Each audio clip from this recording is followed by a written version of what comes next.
तो अपन स्टार्ट करने वाले दोस्तों चैप्टर नंबर 8 मनी मार्केट।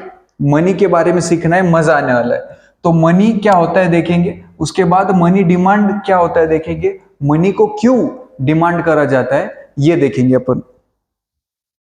अलग अलग थियरीज है इसके बारे में, तो सारी चीजें देखने वाले, मजा आने वाला है। तो सबसे पहला सवाल मैंने खुद को यह पूछा कि अगर पैसा ही नहीं होता तो कैसे चलता, क्या हुआ रहता। तो अगर पैसा नहीं होता तो बार्टर सिस्टम पे अपनी दुनिया चलती। बार्टर सिस्टम मतलब क्या, गुड्स और सर्विस को एक्सचेंज करना पड़ेगा। तो लेकिन यहां पर क्या है, ये बहुत ज्यादा डिफिकल्ट है वो पर्सन ढूंढना कि जिसको वो चीज चाहिए जो मेरे पास है और उसके पास वो चीज है जो मुझे चाहिए। ये ऐसा ढूंढ पाना बहुत ज्यादा मुश्किल है। यहां पर मैंने एग्जांपल लिया है, अगर मेरे पास राइस है और मुझे चाहिए जवार, तो मैं क्या करूंगा, जिसको राइस चाहिए उसको राइस दे दूंगा और बदले में क्या लूंगा, जो उसके पास है, लेकिन इसके पास तो व्हीट है लेकिन मेरे को जवार चाहिए, तो ये ट्रांजैक्शन हो ही नहीं पाएगा। अब मुझे क्या है, मुझे चाहिए जवार, इसके पास जवार है तो इससे जवार लूंगा मैं और बदले में इसको क्या दे पाऊंगा, राइस दे पाऊंगा, लेकिन इसको तो व्हीट चाहिए, तो ये ट्रांजैक्शन भी नहीं हो पाएगा। तो मेरा अड़चन आ गया, मेरे को अड़चन आ गया। मेरे पास राइस है लेकिन चाहिए अगर जवार मुझे, तो उसको नहीं दे पाऊंगा मैं राइस जिसके पास व्हीट है, लेकिन उसको तो राइस चाहिए। तो यहां पर क्या हुआ, क्योंकि मुझे एक्सचेंज करना पड़ रहा है गुड्स और सर्विस, यहां पर ट्रांजैक्शन करना बहुत मुश्किल हो गया। इसलिए मैंने क्या बोला, यार ऐसे तो नहीं चलेगा, इसलिए मुझे जरूरत पड़ी पैसों की। पैसों की जरूरत क्यों पड़ी, क्योंकि अगर पैसा है आपके पास तो आपको वो पर्टिकुलर पर्सन ढूंढने की गरज ही नहीं। आप क्या करना, आपके पास जो गुड्स एंड सर्विस है वो सामने वाले को दे दो और बदले में क्या करो, उससे पैसा लो, और ये जो पैसा है इससे आप बाद में वो चीज खरीद लेना जो आपको चाहिए। आसान है। अगर आपके पास राइस है और सामने वाले को राइस चाहिए तो उसको राइस दे दो, बदले में पैसा लो। और अगर आपको जवार चाहिए और सामने वाले के पास जवार है तो उससे जवार ले लो और जो पैसा आपने यहां पर लिया था वो पैसा इसको दे दो।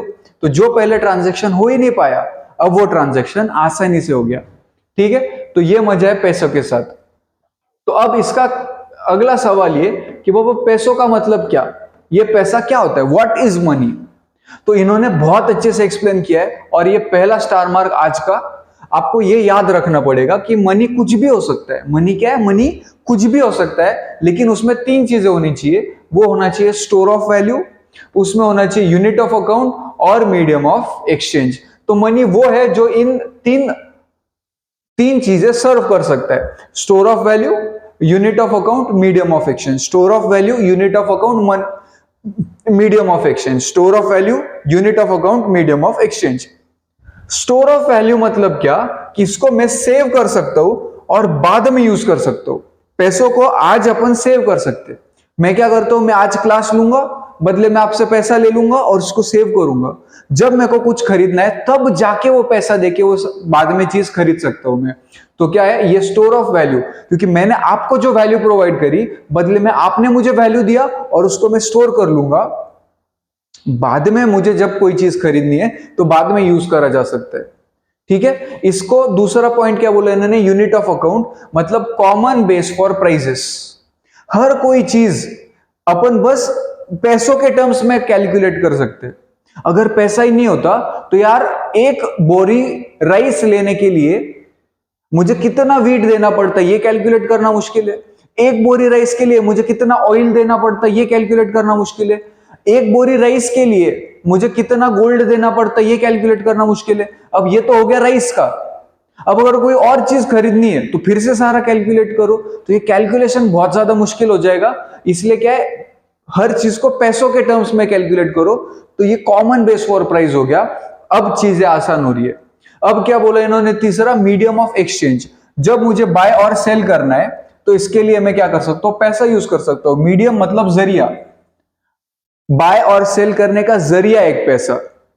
तो पैसा मतलब क्या, पैसा मतलब वो हर एक चीज जो ये तीन चीजें सर्व कर सकता है, store of value, unit of account, medium of exchange. Store of value मतलब उसको आप आज सेव करो और बाद में यूज करना। यूनिट ऑफ अकाउंट मतलब हर एक चीज की प्राइस मनी के टर्म्स में कैलकुलेट हो सकती है। और मीडियम ऑफ एक्सचेंज मतलब क्या, आप इसको बाइंग और सेलिंग करने के लिए यूज कर सकते हो। मीडियम मतलब जरिया, बाय और सेल करने का जरिया एक। तो क्या हर एक चीज पैसा है? नहीं, इन्होंने क्या बोला, अगर कोई चीज को पैसा बोलना है तो उसमें कुछ जनरल कैरेक्टरिस्टिक्स होनी चाहिए। ये भी एक इंपॉर्टेंट पॉइंट है। पहला कैरेक्टरिस्टिक क्या बोले ये, कि जनरली एक्सेप्टेबल, सब जनों ने इसको एक्सेप्ट करना चाहिए। दूसरा बोला ड्यूरेबल, ड्यूरेबल मतलब लॉन्ग टर्म के लिए चलेगा। ऐसा नहीं कि मैंने समझो एक एप्पल लिया और इसको बोला ये पैसा है, एप्पल तो क्या 2-4 दिन हफ्ते भर में खराब हो जाएगा, तो ड्यूरेबल होना चाहिए। नेक्स्ट क्या बोले ये, एफर्टलेसली रिकॉग्निजेबल, रिकॉग्नाइज करना उसको बहुत सौंपा होना चाहिए। जैसे मैंने नोट देखी, मेरे को अरे ये तो पैसा है, आसानी से रिकॉग्नाइज हो सकता है। अगला क्या बोला, डिफिकल्ट टू काउंटरफिट, काउंटरफिट मतलब डुप्लीकेट बनाना, कॉपी करना डिफिकल्ट होना चाहिए। पैसा छापना बहुत अवघड है ना, फेक नोट्स बनाना कितना मुश्किल है, तो डिफिकल्ट टू काउंटरफिट। नेक्स्ट क्या बोला इन्होंने, पोर्टेबल, पोर्टेबल मतलब एक जगह से दूसरे जगह पर पैसा आसानी से ले जा सकते हैं अपन। नेक्स्ट क्या बोला, पोजेसिंग यूनिफॉर्मिटी, इधर की 500 रुपए की नोट और मुंबई में जो 500 है, दिल्ली में जो 500 है, यूनिफॉर्म है सारी चीजें, यूनिफॉर्मिटी उधर। इधर बोला रिलेटिवली स्कार्स, जिस चीज को भी मैंने पैसा बोला है वो स्कार्स मतलब अनलिमिटेड नहीं होना चाहिए, लिमिटेड होना चाहिए, स्कार्स होना चाहिए। और इसका लेकिन इसकी कुछ क्या रहेगी, elasticity of supply, elasticity of supply मतलब जैसे सप्लाई कम ज्यादा होगा इससे फर्क पड़ेगा उसकी वैल्यू पे। तो यहां पर क्या बोला है, रिलेटिवली स्कार्स होना चाहिए लेकिन इसका कुछ इलास्टिसिटी ऑफ सप्लाई जरूर रहेगा। और लास्ट चीज इंपॉर्टेंट, यहां पर क्या बोला, divisible into smaller parts without losing value. मतलब समझो मैंने आपको 500 रुपए की नोट दी, आपने मेरे को बदले में छुट्टे दिए 100 रुपए के 5 नोट दिए, तो मैंने क्या किया, इसको स्मॉल पार्ट्स में डिवाइड करा, लेकिन अभी भी उसकी वैल्यू 500 का 500 ही है, तो विदाउट लूजिंग वैल्यू मैंने क्या किया, उसको स्मॉल पार्ट्स में डिवाइड किया। तो अगर ये सारी कैरेक्टरिस्टिक्स है तो उसको अपन मनी बोलेंगे। सारी कैरेक्टरिस्टिक एक बार फटाक से रिवाइज करेंगे, generally acceptable, durable, effortlessly recognizable, difficult to counterfeit, portable मतलब इधर से उधर, यूनिफॉर्म है हर जगह पर, रिलेटिवली स्कार्स है लेकिन इलास्टिसिटी ऑफ सप्लाई, और छोटे छोटे इसमें डिवाइड कर सकता हूं मैं। ठीक है, अगला सवाल मैंने क्या पूछा, ठीक है आपने मेरे को मतलब तो समझा दिया, कैरेक्टरिस्टिक समझा दी, कुछ इसका डेफिनेशन है क्या, डेफिनेशन। तो मैंने बोला देख बाबा डेफिनेशन है ना, याद करने जैसा है, एमसीक्यू इस पर बन सकता है लेकिन रेयर चांसेस है। एमसीक्यू यहां पर बन सकता है कि पॉलिसी पर्पस के लिए इसका मतलब होता है liquid financial assets. Policy purpose के लिए इसकी डेफिनेशन में क्या वर्ड इंपॉर्टेंट है, लिक्विड फाइनेंशियल एसेट। यहां पर क्वेश्चन क्या आएगा, लिक्विड, इलिक्विड फाइनेंशियल एसेट या liquid financial liability, liquid fixed asset, current fixed asset, ऐसा कोई भी ऑप्शन आ सकता है। तो यहां पर क्या, पॉलिसी पर्पस के लिए लिक्विड फाइनेंशियल एसेट। और यहां पर आगे क्या बोला, वेरिएशन मतलब अगर इसके स्टॉक में कम ज्यादा हुआ तो इकोनॉमिक एक्टिविटी जो है उस पर इंपैक्ट आएगा। अगले यूनिट्स में अपन देखने वाले कि पैसों का कम ज्यादा होगा, मनी मार्केट में जो मनी का सप्लाई ये कम ज्यादा होने से एग्रीगेट इकोनॉमिक एक्टिविटी पर बहुत ज्यादा इंपैक्ट होता है। इंपैक्ट कैसे होता है ये देखना है, लेकिन डेफिनेशन क्या है, पॉलिसी पर्पस के लिए ये वो लिक्विड फाइनेंशियल एसेट है जिसके स्टॉक में अगर कम ज्यादा हुआ तो इकोनॉमिक एक्टिविटी पर इसका इंपैक्ट आएगा। और स्टैटिस्टिकल कंसेप्ट के लिए यहां पर आपको क्या याद रखना है कि ये इंक्लूड करता है कुछ लिक्विड लायबिलिटीज, मतलब लायबिलिटीज भी, कुछ लिक्विड लायबिलिटीज भी मनी की डेफिनेशन में आ जाएगी। अगली चीज फिएट मनी, ये बहुत मजेदार कंसेप्ट है। यहां पे मैं आपको एक्सप्लेन करता हूं। क्या हुआ कि बहुत साल पहले, कुछ 100-200 साल पहले की बात है कि यार करेंसी नहीं हुआ करती थी, अपन गोल्ड और सिल्वर को एज मनी यूज किया करते थे, लेकिन हुआ क्या, उसको कैरी कर पाना बहुत मुश्किल होता था। तो मैंने क्या किया, मैंने समझो गोल्ड को बैंक में डिपॉजिट करा और बैंक वाले से एक नोट लिखा के लिए कि इतना इतना गोल्ड बैंक अकाउंट में है मेरे, जब भी वो नोट लेके आऊंगा उतना गोल्ड में विड्रॉ कर सकता हूं। अब मैं क्या किया, मैं दूसरे गांव गया और वहां पर मैंने सामान खरीदा, अब बदले में गोल्ड देना था, तो मैंने क्या किया, मैंने बोला गोल्ड तो नहीं, ये चिट्ठी मेरे पास, ये चिट्ठी तू ले ले, तेरे को जब भी गोल्ड चाहिए तो तू बैंक से ले लेना। वो बोला ठीक है। अब ये नोट जो है वो उसके पास गई, उसने बदले में आगे और ट्रांसफर करी और ट्रांसफर करी, ऐसे करते करते इतनी बार ट्रांसफर हो गई वो कि लोग भूल गए कि यार जाके वो बैंक में से गोल्ड विथड्रॉ भी करना है। वो उसके पास नोट आई, आगे ट्रांसफर करा, नोट आया, आगे ट्रांसफर करा। अब वो नोट ही सर्कुलेशन में, गोल्ड से उसका जो नाता था वो धीरे धीरे टूट गया। तो यहां पर जो प्रीशियस मेटल्स है मैंने उसको बैंक में डिपॉजिट करा और एक नोट लिया जिसकी मदद से बाइंग और सेलिंग करता हूं। धीरे धीरे इवेंचुअली ये जो नोट है वो डीलिंक हो गया मेटल से, मेटल की और नोट की लिंक ही टूट गई धीरे धीरे, और अब क्या हो गया, फिएट मनी का जन्म हुआ। ठीक है, मस्त सा कॉन्सेप्ट है फिएट मनी। अगली बात अपन क्या करेंगे कि यार ये मनी को मेजर कैसे करें। मेजर कैसे करे का मतलब क्या कि मनी में क्या क्या आता है। तो मनी मतलब ब्रॉड मनी। ब्रॉड मनी में क्या क्या आता है, सबसे पहला सबसे कॉमन सवाल, कॉमन चीज सबसे, नेशनल करेंसी, जो करेंसी होती है, नोट्स वगैरह जो होती है, करेंसी नोट्स जो सेंट्रल गवर्नमेंट इशू करता है वो आ जाएगा। दूसरा इन्होंने क्या बोला, transferable deposits, national currency, transferable deposits, other deposits और बाकी securities other than shares. Shares money नहीं है ये बोले। ठीक है, अब ट्रांसफरेबल में क्या आएगा, डीडी मतलब डिमांड डिपॉजिट, बैंकर का जो चेक है, ट्रैवलर्स चेक। ये यहां पर एमसीक्यू बन सकता है कि ट्रैवलर्स चेक अगर रेसिडेंट का है तो ही वो मनी के डेफिनेशन में आएगा, अगर रेसिडेंट का ट्रैवलर चेक है। यहां पर इन्होंने अदर डिपॉजिट्स में क्या बोला, नॉन ट्रांसफरेबल सेविंग डिपॉजिट। ये वर्ड्स आपको याद रखना है, समझने की गरज नहीं है, आपको एग्जाम में देंगे कि बाबा ये मनी है या नहीं है। नॉन ट्रांसफरेबल सेविंग डिपॉजिट और रीपर्चेस एग्रीमेंट। रीपर्चेस मतलब अभी आप मेरे से खरीद लो, मैं आपसे बाद में फिर से खरीद लूंगा, तो ऐसा जो एग्रीमेंट होता है वो भी मनी कहलाएगा। तो अब तक हमने क्या क्या देखा, नेशनल करेंसीज, ट्रांसफरेबल डिपॉजिट, इसमें क्या आएगा, डीडी आएगा, चेक्स वगैरह आ जाएंगे। अदर डिपॉजिट्स में नॉन ट्रांसफरेबल, ट्रांसफरेबल है तो यहां पे आ जाएंगे, नॉन ट्रांसफरेबल तो यहां पे आ जाएंगे। और सिक्योरिटीज, शेयर्स को छोड़ के बाकी जो भी सिक्योरिटीज है, जैसे कि कमर्शियल पेपर हो गया, कमर्शियल पेपर मतलब शॉर्ट टर्म लोन्स वगैरह लेने के लिए कमर्शियल पेपर यूज करा जाता है। उसके बाद ट्रेडेबल सर्टिफिकेट्स ऑफ डिपॉजिट, तो certificate of deposit, commercial paper, ये सारा की सारा मनी के कॉन्सेप्ट में आ जाएगा।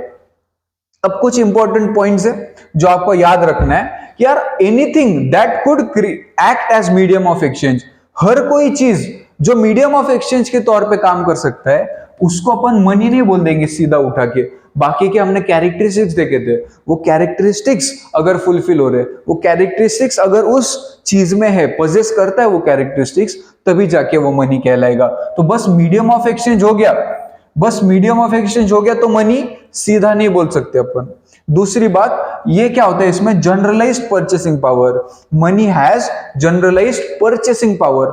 मनी में वो पावर है कि वो कोई भी चीज खरीद सकता है, कोई भी चीज के बदले में आप पैसा देके कोई भी चीज खरीद सकते हो, इसको बोलता परचेसिंग पावर। और जनरलाइज मतलब कोई भी चीज आप पैसों से खरीद सकते हो, यहां पर इसका बोलना है। Money is totally liquid asset. ये क्या है, totally liquid asset. Liquid asset मतलब वो जिसको आप मनी में कन्वर्ट कर सकते हो, और मनी तो खुद मनी है, इसलिए इन्होंने क्या बोला, टोटली लिक्विड एसेट है। और ये आपको गुड्स एंड सर्विस का एक्सेस दिला सकता है, कोई भी गुड्स या सर्विस आप मनी के मदद से खरीद सकते हो। Currency which represents money does not necessary have intrinsic value. तो जो नोट है ना, नोट जो करेंसी है जिसको मैं मनी बोलता हूं, वो नोट का खुद में कुछ वैल्यू नहीं है। मतलब वो नोट अगर आप रद्दी में दो तो उसके कुछ वैल्यू, जैसे अब डिमोनेटाइजेशन हुआ, तो जैसे डिमोनेटाइजेशन हुआ जो पुरानी नोट है उसका खुद में कुछ वैल्यू ही नहीं होता है। लेकिन वही अगर गोल्ड रहता और बोला आज से ये गोल्ड का कॉइन खत्म, नया गोल्ड का कॉइन शुरू, तो जो पुराना गोल्ड का कॉइन है वो तो गोल्ड है ना, उसको तो आप बेच सकते हो। लेकिन आज के डेट पे ये जो करेंसी है, पेपर के जो नोट्स है, उसकी खुद की कुछ वैल्यू नहीं होती है, लेकिन उसकी वैल्यू क्यों होती है, क्योंकि उसको सेंट्रल गवर्नमेंट ने इशू करा है और बोला है कि आप बदले में जाके आपका जो गोल्ड पड़ा हुआ है वो आप गोल्ड उससे विड्रॉ कर सकते हो। और लास्ट चीज क्या है, money works because people believe that it will. अपन मानते कि पैसा काम करेगा, इसलिए पैसा काम करता है, उसकी खुद की कुछ वैल्यू नहीं होती है। मैंने माना कि पैसा काम करेगा क्योंकि वो जनरली एक्सेप्टेबल है, हमने कैरेक्टरिस्टिक देखा था, जनरली एक्सेप्टेबल, क्योंकि सब जन उसको एक्सेप्ट करेंगे इसलिए मनी काम करता है, खुद की इसकी कुछ वैल्यू नहीं होती है। आगे बढ़ेंगे अपन। अब मुद्दे की बात, डिमांड फॉर मनी। ये डिमांड फॉर मनी क्या है? यूनिट का नाम था demand, money demand, concept of money demand. तो मनी क्या रहता हमने देखा, हमने रिवाइज किया। अब अपन क्या रिवाइज करेंगे फटक से, डिमांड फॉर मनी क्या होता है। तो एकदम आसान सी बात है, डिमांड फॉर मनी का मतलब क्या, desire to hold money. Desire मतलब इच्छा, ये जो मनी है इसको होल्ड करने की मेरी इच्छा है, इस इच्छा को मैं बोलूंगा डिमांड फॉर मनी। अच्छा, मैं दो चीजें बोला, आपको कंफ्यूज नहीं होना है। देखो क्या हुआ, पैसा कमाने की इच्छा है, इसको डिमांड फॉर मनी नहीं बोलेंगे। जो पैसा कमा लिया है मैंने, उसको मेरे पास होल्ड करके रखूंगा, खर्चा नहीं करूंगा, होल्ड करके रखूंगा, इसको बोलते डिमांड फॉर मनी। मेरा पैसा मेरे पास ही रखूंगा, इन्वेस्ट भी नहीं करूंगा, कुछ नहीं करूंगा, मेरा पैसा मेरे पास होना चाहिए, इस चीज को बोला जाता है demand. Desire to hold, desire to earn नहीं, डिजायर टू होल्ड मनी। दूसरा पॉइंट क्या बोला इन्होंने, derived demand. Demand for money क्या है, एक डिराइव्ड डिमांड है, क्योंकि इसके पास परचेसिंग पावर है, मतलब वो पैसों का कुछ यूज नहीं है। उसकी डिमांड क्यों है, क्योंकि दूसरी चीजों की डिमांड है जिंदगी में। मुझे फोन चाहिए, मुझे बाइक चाहिए, मुझे कार चाहिए, उस कार की डिमांड है। लेकिन पैसा क्यों चाहिए मेरे को, क्योंकि वो पैसों से कार आने वाली है, इस वजह से मैं पैसों का डिमांड करता हूं। सही में पैसों का कुछ यूज नहीं, पैसों पे बैठ के थोड़ी जा सकता, मेरे को तो कार में बैठ के जाना है, लेकिन वो कार आने के लिए पैसा चाहिए, समझा। तो जो पैसों का डिमांड है वो क्यों है, कार के वजह से, इस वजह से इसको क्या बोला है, डिराइव्ड डिमांड। कार के डिमांड ने डिराइव किया है मनी का डिमांड को। अगली चीज, demand for real balances. Real balances मतलब कार, बिल्डिंग, लैंड वगैरह जो भी हो गया, वो गुड्स या सर्विस में खरीद सकता हूं मनी की मदद से, इस वजह से मेरे को डिमांड है रियल बैलेंस का। सही में मेरे को मनी का डिमांड क्यों है, क्योंकि मेरे को रियल बैलेंसेस चाहिए, मेरे को कार चाहिए, बंगला चाहिए, फैन चाहिए, टीवी चाहिए, एसी चाहिए, और वो चीजें होने के लिए पैसा चाहिए, इस वजह से उसको डिराइव डिमांड बोला गया। अगला क्या बोला, डिमांड फॉर लिक्विडिटी। लिक्विडिटी मतलब कैश होना चाहिए मेरे पास। अगर मेरे को समझो कुछ खरीदना है, मेरे को समझो पेन खरीदना है, तो पेन खरीदने के लिए मेरे को कैश होना चाहिए, ये लिक्विडिटी गरज की है। समझो मैंने बहुत बड़ा बिजनेस सेटअप किया, और लेकिन सारा पैसा कहीं ना कहीं इन्वेस्टेड है, मेरे जेब में कुछ पैसा ही नहीं, 10 करोड़ नहीं 100 करोड़ इन्वेस्ट करे मैंने, लेकिन जब तक जेब में पैसा ही नहीं, मैं सैलरी कैसे दूंगा, इलेक्ट्रिसिटी बिल कैसे भरूंगा, रॉ मटेरियल कैसे खरीदूंगा। तो जो भी ट्रांजैक्शन करना है ना, उसके लिए चाहिए पैसा, ठीक है, समझ रहे हो आप। तो ये पैसा होना चाहिए, इस वजह से मैं डिमांड करता हूं मनी का। सारा पैसा कहीं इन्वेस्ट नहीं कर दूंगा, थोड़ा सा होल्ड भी करना पड़ेगा। तो ये जो डिजायर है होल्ड करने का, इसको बोलते हैं अपन डिमांड फॉर मनी। डिसीजन लेना पड़ेगा मेरे को कि मेरे वेल्थ का कितना पैसा मनी के फॉर्म में होल्ड कर दूंगा। तो डिमांड फॉर मनी क्या है, एक डिसीजन है। डिमांड फॉर मनी क्या है, एक डिसीजन है कि मेरे टोटल वेल्थ का कितना पैसा मनी के फॉर्म में होल्ड करके रखूंगा, रादर देन उसको बॉन्ड्स या कहीं और इन्वेस्ट करूं। Money gives no return. देखो, अगर समझो एक डिब्बे में मैंने 100 रुपए डाले, 2 साल बाद वो डिब्बा खोला, 100 का 100 ही रहेगा, वो बढ़ने थोड़ी वाला है।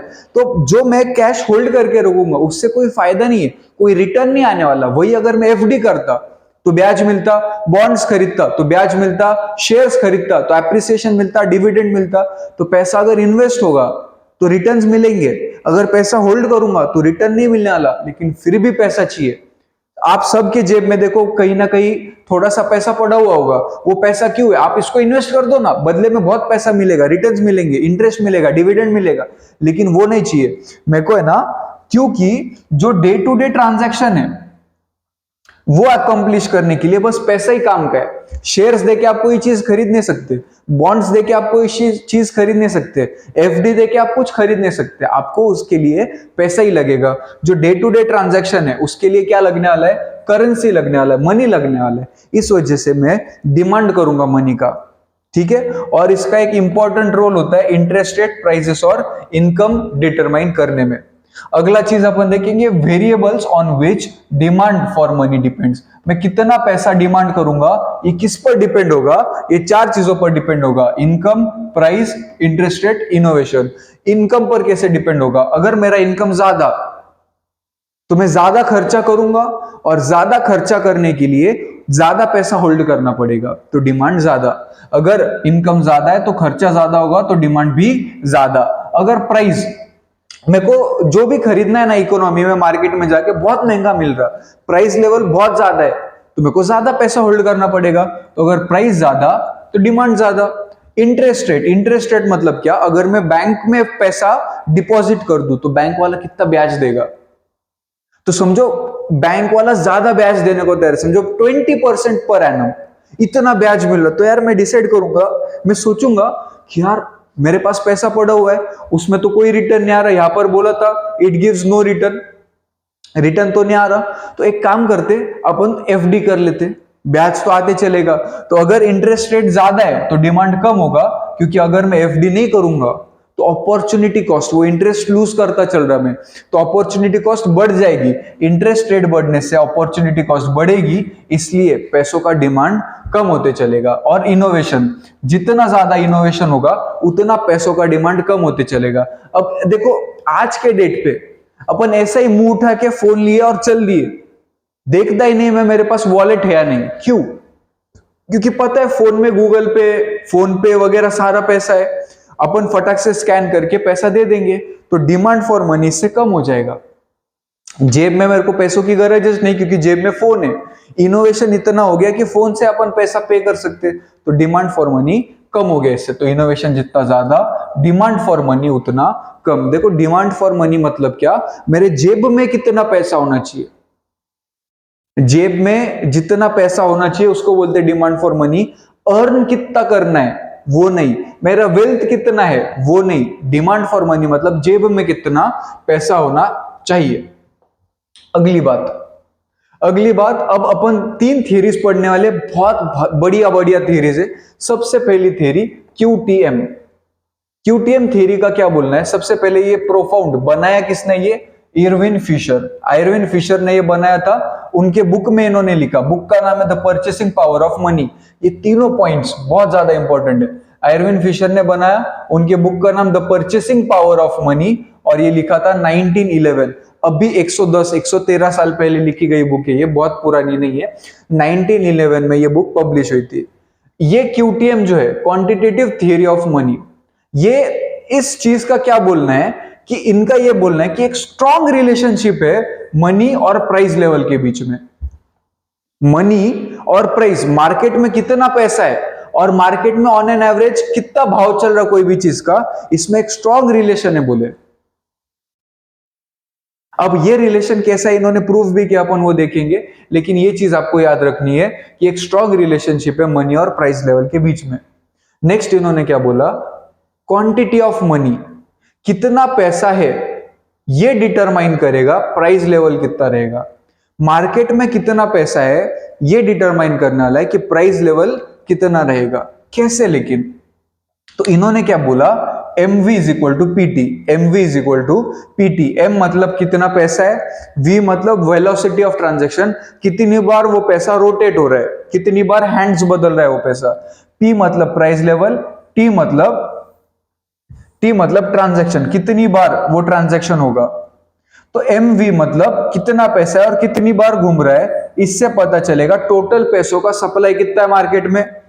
और PT से समझेगा कि टोटल डिमांड कितना है पैसों का। P मतलब प्राइस, कोई भी सामान खरीदना है तो प्राइस पे करना है, और वो सामान कितनी बार खरीदूंगा मैं, 2 बार खरीदूंगा, 10 बार खरीदूंगा, 50 बार खरीदूंगा, उतना पैसों का डिमांड है मेरे को।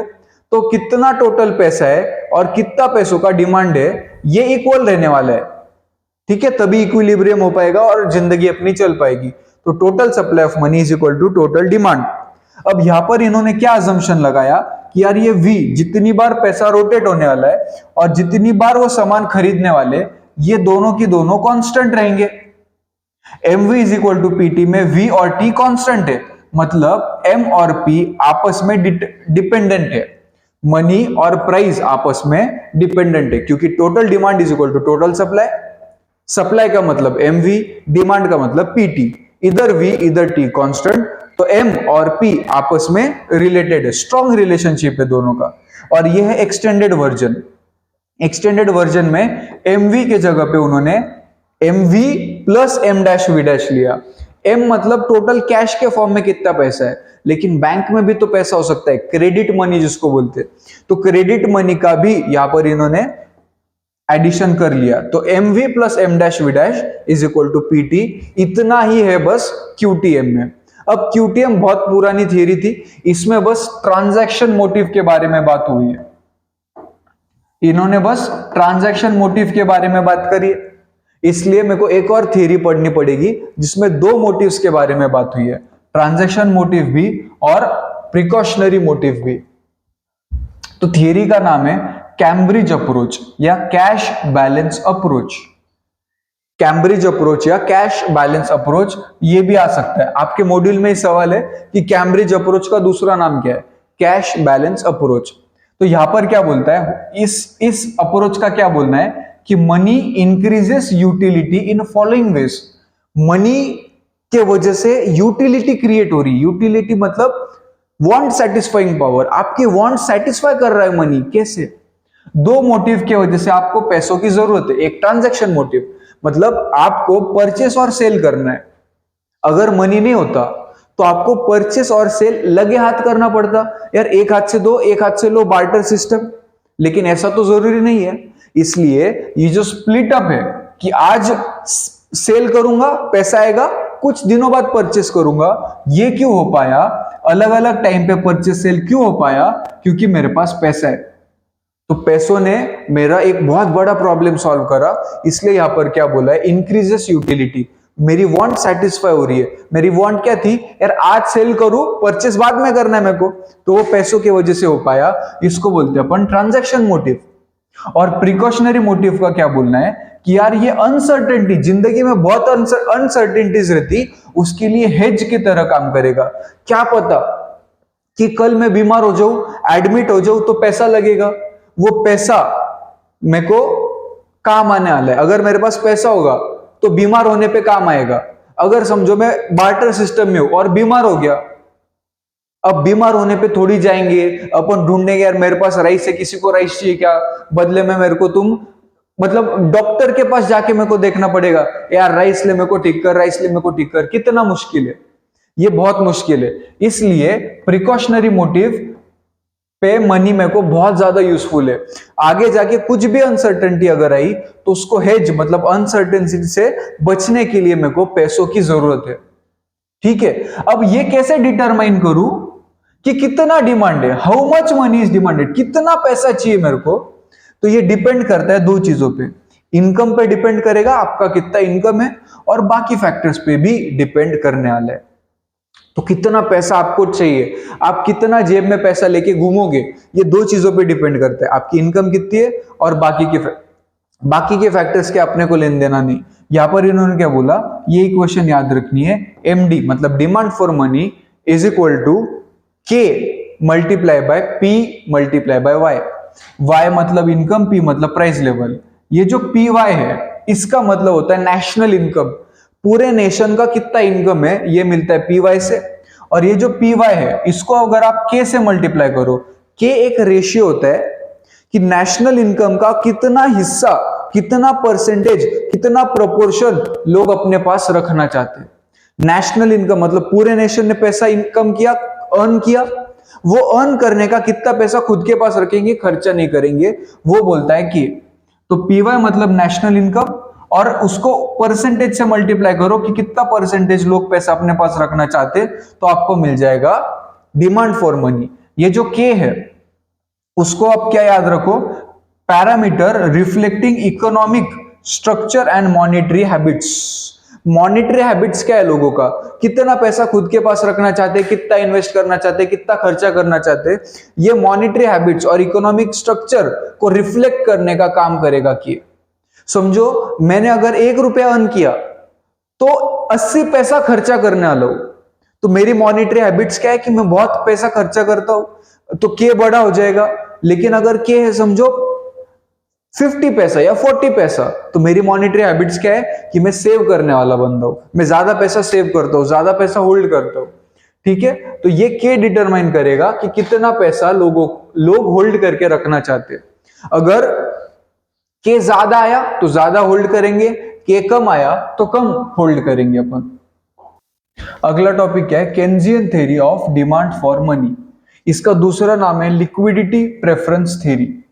क्या नाम है थ्योरी का, Keynesian theory of demand for money.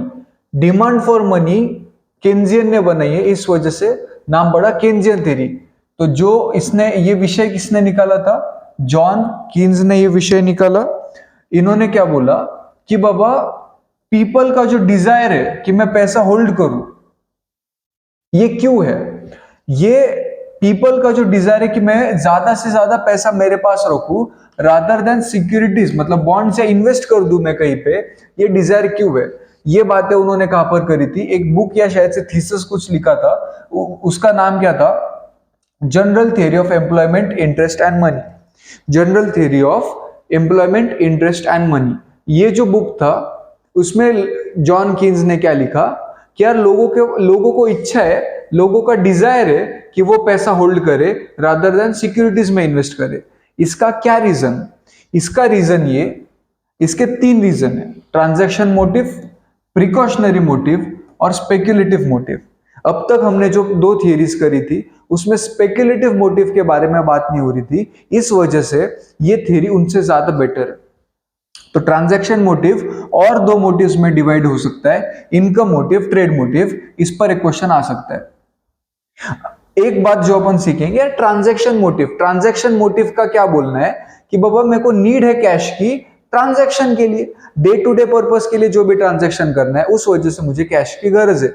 और ये जो नीड है ये अफेक्ट नहीं होने वाला इंटरेस्ट रेट पर डिपेंड नहीं करेगा कि मैं कितना कैश मेरे पास ट्रांजैक्शन के लिए रखूंगा। समझो बैंक में बहुत ज्यादा ब्याज मिल रहा, तो क्या पूरा पैसा थोड़ी बैंक में डिपॉजिट कर देंगे अपन, रोजमर्रा की जिंदगी में जो भी चीजें खरीदनी है उसकी वजह से कैश तो मेरे पास रहेगा। तो ट्रांजैक्शन मोटिव के लिए कितना कैश रहेगा ये डिपेंड बिल्कुल भी नहीं करता है इंटरेस्ट रेट पे, ये डायरेक्टली प्रोपोर्शनल है लेवल ऑफ इनकम, कितना इनकम है उस पर डिपेंड करेगा कि मैं मेरे पास कितना कैश होल्ड करके रखूंगा। ठीक है, इस वजह से क्या बोला इन्होंने, ये इनकम इलास्टिक होता है।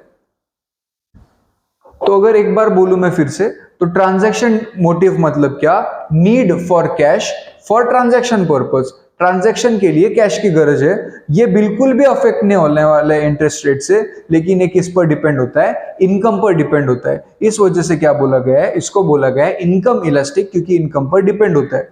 अब कितना मनी होल्ड करूंगा मैं ट्रांजैक्शन के लिए, तो ट्रांजैक्शन डिमांड का फॉर्मूला क्या है, के इंटू वाई।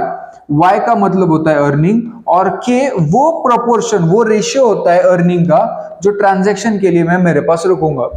समझो अर्निंग है 10,000 और के है मेरा 0.7, तो 10,000 इंटू 0.7 करके आएगा 700, तो 700 रुपीज का डिमांड है मेरा। अर्निंग का 70% में मेरे पास ट्रांजैक्शन के लिए रखूंगा। अगला कॉन्सेप्ट है यहां पर, अगला कॉन्सेप्ट है प्रिकॉशनरी मोटिव। प्रिकॉशनरी मोटिव मतलब क्या, आगे जाके अनएंटिसिपेटेड कोई भी एक्सपेंडिचर हो सकता है, पता ही नहीं मेरे को, कुछ भी आगे जाके हो सकता है, उसके लिए अचानक से पैसों की गरज पड़ेगी, तो उसके लिए भी मैं मेरे पास क्या करूंगा, मैं पैसों का डिमांड करूंगा, मेरे पास ही पैसा होल्ड करके रखूंगा। इन्होंने क्या बोला है कि यार मैं कितना पैसा रखूंगा, ये किस पे डिपेंड करेगा, 3 चीजों पे। पहला तो मेरा इनकम कितना है, इनकम ज्यादा तो अपन ज्यादा पैसा होल्ड करके रखेंगे। अगला इन्होंने क्या बोला, इकोनॉमिक एंड पॉलिटिकल कंडीशन, जहां पर आप रह रहे हो, जिस इकोनॉमी में आप रह रहे हो, उसका इकोनॉमिक कंडीशन अगर एकदम वाहियात घटिया है तो आप ज्यादा पैसा रखो, आपके पास आगे जाके गड़बड़ हो सकती है। पॉलिटिकल सिचुएशन अगर एकदम घटिया, वाहियात, भंगार एकदम, कभी भी पीएम सीएम चेंज हो सकता है, कभी भी गवर्नमेंट गिर सकती है, नवा गवर्नमेंट बन सकता है, अनस्टेबल है, तो ज्यादा पैसा आपके पास रखो। लेकिन अगर इंडिया जैसे स्टेबल गवर्नमेंट है, पता है कि आने वाला अगला गवर्नमेंट, उनकी पॉलिसीज वगैरह पता है, स्टेबल गवर्नमेंट है, तो पैसा कम रखो आपके पास। और अगर पर्सनल कैरेक्टरिस्टिक, ये किस पर डिपेंड करेगा, जो इंडिविजुअल है उसकी पर्सनल कैरेक्टरिस्टिक्स, मतलब क्या, अगर वो पेसिमिस्टिक है, उसको लगता है एकदम जिंदगी वाहियात, घटिया, बेकार जिंदगी मेरी, आगे जाके नुकसान होने वाला, बहुत बहुत पैसों की गरज पड़ेगी, तो ज्यादा पैसा रख बाबा तेरे पास। अगर ऑप्टिमिस्टिक है, वो एकदम उसको पता है जिंदगी मस्त चलने वाली, ज्यादा पैसों का गरज नहीं पड़ेगा, नुकसान वगैरह होगा नहीं, जिंदगी भारी से कटेगी, अनएंटिसिपेटेड एक्सपेंसेस बहुत कम होंगे, तो उसके पास कम पैसा रखेगा। तो 3 चीजों पे डिपेंड होता है। क्या बोला इन्होंने कि बाबा प्रिकॉशनरी मोटिव मतलब अनएंटिसिपेटेड खर्चों के लिए मैं मेरे पास कितना पैसा रखूंगा, किस पर डिपेंड होता है, size of income, political and economic conditions क्या है, और पर्सनल कैरेक्टरिस्टिक मतलब ऑप्टिमिस्टिक या पेसिमिस्टिक। ऑप्टिमिस्टिक है मतलब उसको लग रहा है आगे जाके मस्त होगा तो कम पैसा रख, उसको लग रहा है आगे जाके जिंदगी घटिया हो जाएगी तो तेरे पास ज्यादा पैसा रहने दे बाबा। अब सबसे बढ़िया चीज जो अपन सीखने वाले हैं वो है स्पेक्युलेटिव मोटिव। स्पेक्युलेटिव मोटिव में इन्होंने क्या बोला कि यार मेरे को है ना पैसों की गरज है, मैं मेरे पास थोड़ा सा पैसा रखूंगा स्पेक्युलेटिव मोटिव के लिए। मतलब क्या, अगर आगे जाके कोई अट्रैक्टिव इन्वेस्टमेंट अपॉर्चुनिटी दिखी, कोई अपॉर्चुनिटी है जिसमें मैं पैसा लगाऊं तो मस्त मोटा पैसा बन सकता है, अगर कैश एक्सपेंडिचर की गरज पड़ सकती है तो उसको एक्सप्लॉइट करने के लिए मैं मेरे पास पैसा रखूंगा। एक्सप्लॉइट मतलब उसका फायदा उठाने के लिए, उससे मेरे को बेनिफिट हो। आगे जाके अगर कोई मेरे को अट्रैक्टिव इन्वेस्टमेंट अपॉर्चुनिटी दिखी तो उसका फायदा उठाने के लिए मैं मेरे पास अभी पैसा रखूंगा। अगर समझो आगे जाके शेयर्स के भाव बहुत गिर गए तो मैं शेयर्स फटाक से खरीदना चाहूंगा, लेकिन अगर पैसा ही नहीं तो कैसे खरीद पाएंगे। तो वो अपॉर्चुनिटी का फायदा उठाने के लिए मैं क्या करूंगा, मेरे पास थोड़ा सा कैश रहने दूंगा। इसके लिए आपको एक चीज समझना पड़ेगा कि यार एक्सपेक्टेड रिटर्न पैसों का, अगर मैं मेरे पास कैश रखूं तो 1 रुपए का भी मेरे को रिटर्न नहीं मिलने वाला, लेकिन अगर मैं मेरे पास बॉन्ड्स खरीद लूं तो मेरे को ब्याज भी मिलेगा और कैपिटल गेन भी होगा, बॉन्ड्स का भाव भी बढ़ते रहेगा। तो मैं मेरे पास कैश रखना चाहूंगा या बॉन्ड्स रखना चाहूंगा? देखो कैश का तो कोई रिटर्न नहीं मिल रहा तो कैश कम से कम रखना चाहूंगा। बॉन्ड्स पर मेरे को ब्याज भी मिल रहा, बॉन्ड्स का भाव भी बढ़ रहा, कैपिटल गेन भी हो रहा, तो इधर से फायदा तो मैं बॉन्ड्स रखना चाहूंगा। लेकिन क्या है कि आगे जाके कुछ ऐसा ना हो जाए कि बहुत और ज्यादा बेटर इन्वेस्टमेंट अपॉर्चुनिटी बॉन्ड से भी ज्यादा भारी, तो तब इन्वेस्टमेंट अपॉर्चुनिटी का फायदा उठाने के लिए कैश लगेगा। इसलिए मैं क्या करूंगा, मैं मेरे पास मनी भी रहने दूंगा, लेकिन पूरा मनी नहीं, मेरे को एक बैलेंस मेंटेन करना पड़ेगा, थोड़ा मनी थोड़ा बॉन्ड। अब ये चीज आपको समझनी है, सबसे भारी चीज, 3 स्टार कर दो इसको, बहुत भारी चीज है, समझने में मजा आएगा। इसके लिए आपको एक चीज याद रखना है कि जो इंटरेस्ट रेट है वो इनवर्सली प्रोपोर्शनल है मार्केट प्राइस ऑफ बॉन्ड्स। अगर इंटरेस्ट रेट ज्यादा तो बॉन्ड्स की प्राइस कम होगी, अगर इंटरेस्ट रेट कम तो बॉन्ड्स की प्राइस ज्यादा होगी। तो अगर आप ये कंसीडर कर रहे हो कि इंटरेस्ट रेट बहुत ज्यादा है, इंटरेस्ट रेट ज्यादा है तो मार्केट प्राइस कम होगी बॉन्ड्स की, अगर मार्केट प्राइस कम है बॉन्ड्स की तो बॉन्ड्स खरीद लो आप। लेकिन अगर आपको लग रहा है इंटरेस्ट रेट बहुत कम है, इंटरेस्ट रेट कम है तो मार्केट प्राइस ज्यादा होगी, तो आप कैश प्रेफर करो। मतलब अगर बॉन्ड्स है तो बॉन्ड्स बेच दो, क्योंकि अभी बॉन्ड्स महंगे में बेच पाओगे आप, तो बॉन्ड्स बेच दो और कैश रखो आपके पास। जब इंटरेस्ट रेट कम से फिर से ज्यादा होगा, फिर से बढ़ेगा, तो मार्केट प्राइस फिर से कम हो जाएगी, तब बॉन्ड्स खरीदना। सस्ते में बॉन्ड्स खरीदो, महंगे में बॉन्ड्स बेचो। बॉन्ड महंगा कब होगा, जब इंटरेस्ट रेट कम होगा। बॉन्ड सस्ता कब होगा, जब इंटरेस्ट रेट ज्यादा होगा। तो अगर इंटरेस्ट रेट ज्यादा है तो बॉन्ड सस्ता होगा तो बॉन्ड खरीदो, अगर इंटरेस्ट रेट कम है तो बॉन्ड महंगा होगा तो बॉन्ड बेचो, कैश रख दो आपके पास। इतना बढ़िया कॉन्सेप्ट था दोस्तों ये, आशा करता हूं आपको सब समझ में आ रहा, मजा भी आ रहा होगा। बढ़ेंगे आगे मस्त पैकी। अगला टॉपिक है अपना लिक्विडिटी ट्रैप। लिक्विडिटी ट्रैप क्या होता है ये देखेंगे अपन। ये एक घटिया सी सिचुएशन है, एकदम वाहियात बेकार सिचुएशन है, जहां पर क्या हो रहा है, एक्सपेंशनरी मॉनेटरी पॉलिसी क्या रहता है अपन आगे अगले यूनिट में देखने वाले। लेकिन ऐसा समझ लो यहां पर क्या होता है, इंक्रीज करेंगे मनी सप्लाई, मार्केट में पैसों का सप्लाई बढ़ा देंगे, गवर्नमेंट पैसा ज्यादा डंप करेगा मार्केट में, लोगों के पास ज्यादा पैसा आएगा, तो इससे क्या होना चाहिए, इनकम बढ़ना चाहिए, लेकिन फिर भी लोगों का इनकम नहीं बढ़ेगा। ऐसी घटिया सिचुएशन है जहां पर लोगों के पास ज्यादा पैसा आने के बावजूद, मॉनेटरी एक्सपेंशनरी पॉलिसी लगाने के बावजूद न इंटरेस्ट रेट बढ़ेगा न लोगों की इनकम बढ़ेगी। इसका मतलब क्या, इकोनॉमिक ग्रोथ स्टिम्युलेट नहीं होने वाला। गवर्नमेंट कितना भी ट्राई करे, ग्रोथ रेट स्टिम्युलेट नहीं होगा, ग्रोथ नहीं होगी, इकोनॉमिक ग्रोथ। ऐसे वाहियात सिचुएशन को इन्होंने बोला है लिक्विडिटी ट्रैप। दूसरी चीज उन्होंने क्या बोला है, ये ऐसी सिचुएशन है जहां पर जो पब्लिक है ना वो प्रिपेयर्ड है to hold on whatever amount of cash is supplied. Government जितना भी पैसा लोगों को देगा, लोग दबा के रखेगी, जेब में रखेगी, खर्चा नहीं करेंगे। देखो मार्केट कैसे चलता है, इकोनॉमी कैसे चलती है, लोगों के पास पैसा आएगा, पैसा खर्चा होगा, तो जिसके पास पैसा है वो फिर से खर्चा करेगा, ऐसे इकोनॉमिक एक्टिविटी चलते रहेगी इकोनॉमी में। लेकिन ये सिचुएशन क्या है, लोगों के पास जेब में पैसा आया, जैसे ही पैसा आया बंद, उसको खर्चा नहीं करेंगे, पैसा बस आने देंगे, खर्चा नहीं करेंगे, तो इकोनॉमी कैसे चलेगा फिर अगर लोग खर्चा ही नहीं करेंगे तो लोग क्यों पूरा पैसा होल्ड करना चाह रहे हैं? क्योंकि उसको डर है, एडवर्स इवेंट्स का डर है कि वॉर, डिफ्लेशन, आगे जाके कुछ भी हो सकता है, तो जितना पैसा अभी है वो रहने दो, क्या पता आगे जाके अनएम्प्लॉयमेंट हो जाए, क्या पता आगे जाके भाव बहुत बढ़ जाए, क्या पता आगे जाके पैसा आए ही ना। इस वजह से जितना भी पैसा आ रहा है आपके पास अभी उसको होल्ड ऑन करो, लेकिन ये होल्ड ऑन करने की वजह से इकोनॉमी में ग्रोथ ही नहीं होगा। ऐसे सिचुएशन को अपन बोलते हैं लिक्विडिटी ट्रैप। इसमें आपको 4 चीजें याद रखनी है। पहली चीज, ये एक्सट्रीम इफेक्ट है मॉनेटरी पॉलिसी का। दूसरी चीज, मॉनेटरी पॉलिसी यहां पर पावरलेस हो जाएगी इंटरेस्ट रेट अफेक्ट करने से। यहां पे हमने देखा does not increase interest rate. तीसरी बात, शॉर्ट रन में 0% इंटरेस्ट रेट होता है। शॉर्ट रन में जब लिक्विडिटी ट्रैप है तो लोगों को लगता है 0% इंटरेस्ट रेट है, इसका मतलब अपॉर्चुनिटी कॉस्ट है ही नहीं। अगर ब्याज 0% है तो लोग काहे को इन्वेस्ट करेंगे? तो इन्वेस्टमेंट होगा नहीं, ब्याज इंटरेस्ट रेट चेंज नहीं होने वाला। और स्पेक्युलेटिव डिमांड जो है ये परफेक्टली इलास्टिक हो जाएगा। मतलब लोगों को लगेगा यार आगे जाके अच्छी अपॉर्चुनिटी मिलने वाली है, ज्यादा पैसा रखो, जितना पैसा है अपने पास रखो। तो इससे क्या होगा, जो स्पेक्युलेटिव डिमांड कर्व है ये पैरेलल हो जाएगा एक्स एक्सिस को, कुछ ऐसा डिमांड कर्व दिखेगा perfectly elastic. Perfectly elastic demand curve होने की वजह से लोग जो भी पैसा आएगा सब अपने पास होल्ड करके रखेंगे, इकोनॉमिक ग्रोथ होगा ही नहीं। इसी के साथ बढ़ते अगले टॉपिक पे। अगला टॉपिक इससे भी भारी, लगभग सबसे भारी टॉपिक ये, inventory approach to transaction balance. Inventory मतलब इन्होंने क्या बोला है, इसके ऑथर ने क्या बोला है, ये थियरी के ऑथर ने, कि यार आप ऐसा पकड़ो कि पैसा है ना इन्वेंट्री है, आगे जाके आपको ट्रांजैक्शन करना है तो आपको स्टॉक लगेगा, तो स्टॉक पकड़ के चलो कैश को, ये जो मनी है वो स्टॉक है।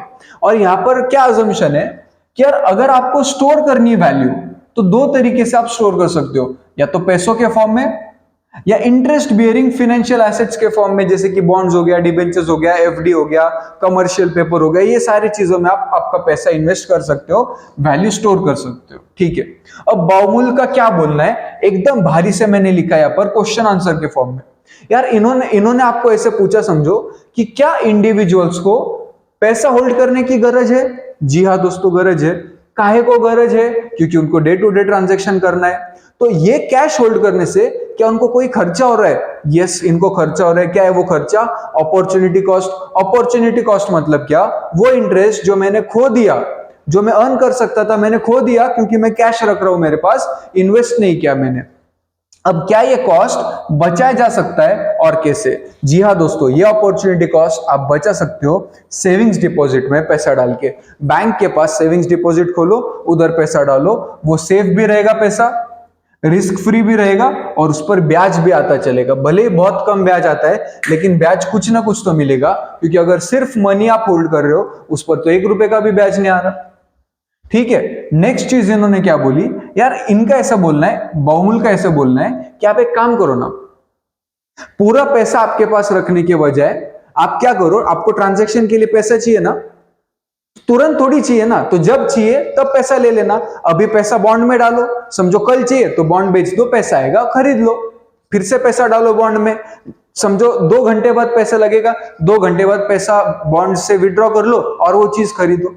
कैसे करा जा सकता है? 2 घंटा या 2 महीने या 1 महीना, 10 दिन, 15 दिन, कुछ ना कुछ ब्याज तो मिलेगा।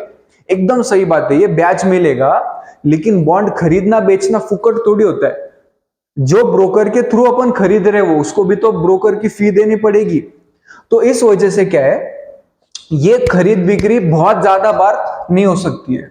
मेरे को एक average amount of cash withdraw करके रखना पड़ेगा जहां से मेरा कॉस्ट मिनिमाइज हो, और वो फॉर्मूला यहां से आएगा। इस फॉर्मूला को बोला जाता है स्क्वायर रूट रूल। फॉर्मूला क्या है? √2 multiply by B multiply by Y divide by R. यहां से ये क्वेश्चन आने का चांस बहुत ज्यादा है। ये फॉर्मूला से मेरे को क्या समझा कि ये जो कॉस्ट है ना, ये मिनिमम कहां पर रहेगी, ये डिपेंड करता है बी मतलब ब्रोकर फी। तो ब्रोकर फी से पॉजिटिव फंक्शन है, मतलब ब्रोकर फी बढ़ गया तो मेरा कॉस्ट बढ़ जाएगा। वाई मतलब इनकम, इनकम बढ़ गया तो मैं ज्यादा खरीदूंगा तो मेरा फिर से कॉस्ट बढ़ जाएगा। और इंटरेस्ट रेट नेगेटिव फंक्शन है, वो डिवीजन में है क्योंकि, तो इंटरेस्ट रेट अगर कम हो गया तो मेरा कॉस्ट बढ़ जाएगा, क्योंकि इंटरेस्ट रेट कम होने से बॉन्ड की वैल्यू बढ़ेगी और बॉन्ड की वैल्यू पर डिपेंड होता है कि ब्रोकर मेरे से कितना खर्चा लेगा, तो कॉस्ट मेरा बढ़ जाने वाला है। ये चीज आपको याद रखनी है। फॉर्मूला क्या है, √2 into B into Y upon R. B मतलब ब्रोकर फी, तो ब्रोकर फी बढ़ा तो कॉस्ट बढ़ेगा, इनकम बढ़ा तो कॉस्ट बढ़ेगा, इंटरेस्ट रेट कम हुआ तो भी कॉस्ट बढ़ने वाला है। दोस्तों इतना ही था ये टॉपिक में। अगला टॉपिक और इस चैप्टर का लास्ट, अच्छा यहां पर एक चीज है, यहां पर क्या बोला है, इंडिविजुअल क्या करेगा। देखो, क्या सिर्फ पैसा होनी अच्छी बात है? नहीं। क्या सिर्फ बॉन्ड होना अच्छी बात है? नहीं। पैसा भी होना चाहिए, बॉन्ड भी होना चाहिए। तो एक इंडिविजुअल क्या करेगा, उसके पोर्टफोलियो में कैश भी रहने देगा, बॉन्ड भी रहने देगा, इस प्रोपोर्शन में कि जो ओवरऑल कॉस्ट है वो कम आए। बॉन्ड होना भी अच्छी बात है, कैश होना भी अच्छी बात है, दोनों होना अच्छी बात है, दोनों होना बुरी भी बात है। तो एक बैलेंस मेंटेन करके चलो कि बाबा ओवरऑल कॉस्ट जो है आपका कम से कम है। ठीक है, अगली बात, लास्ट टॉपिक क्या है, फ्राइडमैन्स रीस्टेटमेंट ऑफ क्यूटीएम। क्यूटीएम हमने देखा था, MV is equal to PT, money पर डिपेंड करता है कि प्राइस लेवल क्या रहेगी, ये बोलता है क्यूटीएम। अब इसको थोड़ा सा रीस्टेट किया, इन्होंने क्या बोला, जो डिमांड है ना मनी का, ये अफेक्ट होगा दो चीजों से, आपकी परमानेंट इनकम कितनी है और रिलेटिव रिटर्न्स ऑन एसेट्स। जो भी आपके एसेट्स है उससे आप कितना पैसा कमा रहे हो, कितना रिटर्न आ रहा है। लेकिन परमानेंट इनकम मतलब क्या? परमानेंट इनकम मतलब आपकी फ्यूचर की जो भी इनकम है ना, उसका प्रेजेंट एक्सपेक्टेड वैल्यू निकाल लो। ये प्रेजेंट एक्सपेक्टेड वैल्यू कैसे निकालना है, ये हमने time value of money chapter में देखा था। मैथ्स का जो चैप्टर नंबर 4 है, मैथमेटिक्स ऑफ फाइनेंस, उसमें हमने देखा था कि ये कैसे करते हैं अपन। तो फ्यूचर इनकम का प्रेजेंट वैल्यू निकाल लो, उसको बोलेंगे परमानेंट इनकम। तो परमानेंट इनकम कितना है, इस पर डिपेंड करेगा कि आप कितना पैसा होल्ड करने वाले हो, डिमांड फॉर मनी कितना है। अब अगला पॉइंट क्या बोल रहा है कि नॉमिनल डिमांड फॉर मनी क्या है? ये एक फंक्शन है टोटल वेल्थ का। टोटल वेल्थ इंडिपेंडेंट वेरिएबल है, इस वेरिएबल पर डिपेंड करेगा कि आप कितना पैसा होल्ड करोगे। तो average return on 5 asset classes, तो ये 5 एसेट क्लासेस आपके पास रहेगा। मनी होगा आपके पास, बॉन्ड होगा, इक्विटी होगा, फिजिकल कैपिटल और ह्यूमन कैपिटल। इन पांचों चीजों से आप वेल्थ जनरेट करने वाले हो और उस पर डिपेंड करेगा कि आप कितना पैसा आपके पास रखोगे। यहां पर इन्होंने क्या बोला है, इन्होंने ये बोला है positively related to price level. अगर प्राइस लेवल ज्यादा तो नॉमिनल डिमांड ज्यादा, पॉजिटिवली रिलेटेड दोनों एक साथ चलेंगे। प्राइस लेवल ज्यादा तो नॉमिनल डिमांड ज्यादा।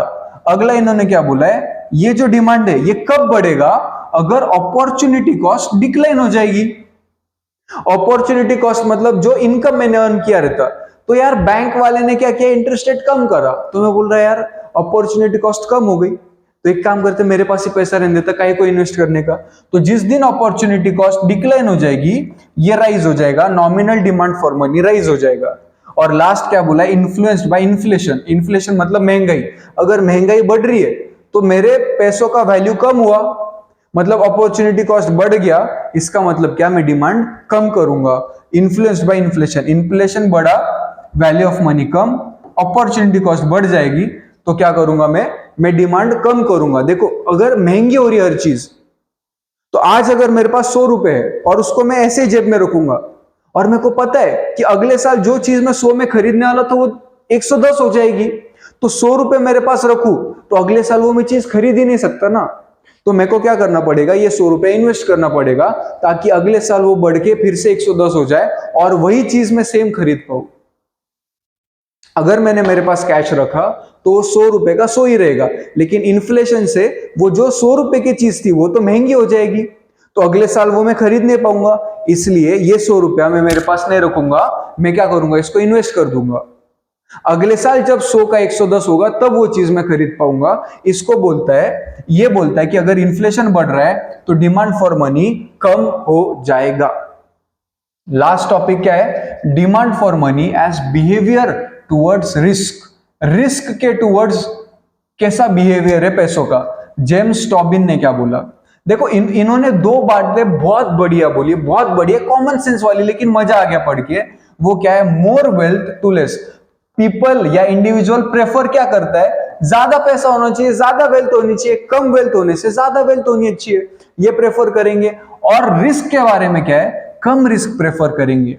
एक गिवन इंटरेस्ट रेट, एक स्पेसिफिक इंटरेस्ट रेट पे कितना रिस्क कम हो उतना अच्छा, जितना रिस्क कम उतना अच्छा, तो less risk will be preferred and more wealth will be preferred.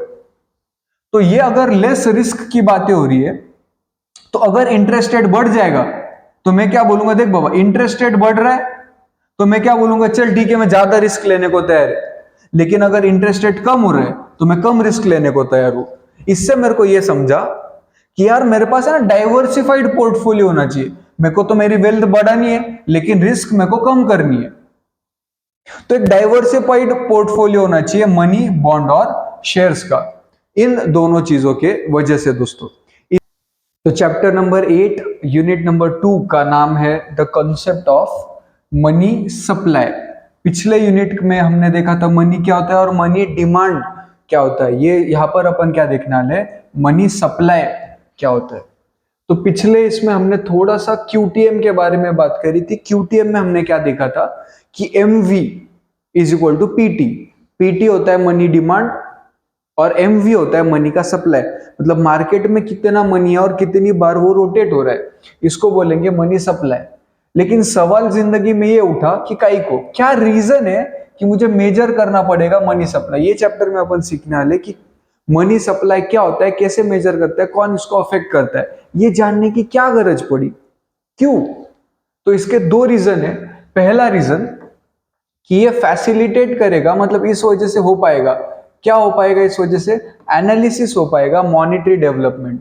जिस हिसाब से डेवलपमेंट चाहिए क्या बरोबर से वो हिसाब से डेवलपमेंट हो रहा है मॉनेटरी टर्म्स में, ये समझेगा। मॉनेटरी डेवलपमेंट का एनालिसिस कर पाओगे आप। और दूसरा क्या है, आप इवेल्युएट कर पाओगे कि जो स्टॉक ऑफ मनी एग्जिस्ट कर रहा है आपकी इकोनॉमी में, क्या वो कंसिस्टेंट है। आपकी प्राइस स्टेबिलिटी आपने जो डिसाइड किया था, जो आपने स्टैंडर्ड सेट किया था प्राइस स्टेबिलिटी के लिए, हमने क्या देखा था क्यूटीएम में कि मनी का सप्लाई प्रोपोर्शनल होता है प्राइस लेवल से।